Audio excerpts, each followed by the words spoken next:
တို့ရောက်ချစ်ခဲ့ကြတာတွေပြန်တွေ့တိုင်းနဲ့ဝေအချိန်တော့ကြာလေမေလို့မရတော့ခက်တော့ခက်နေတယ်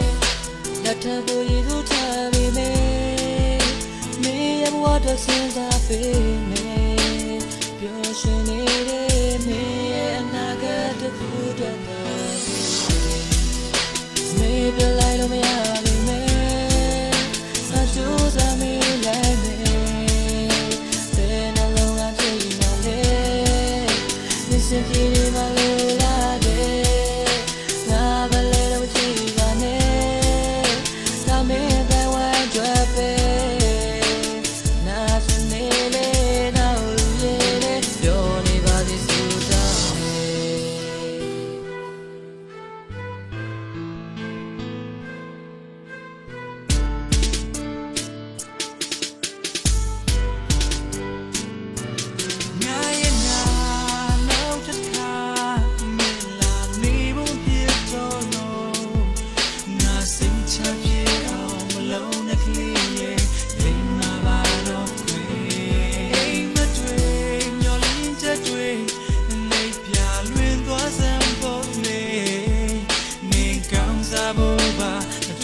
ချစ်ရတဲ့ချစ်သူပဲ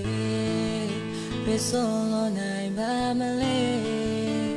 ဒါပေမဲ့လေဒုနေရောဆိုဖြတ်ချက်တွေကမမခဲ့ Baby don't cry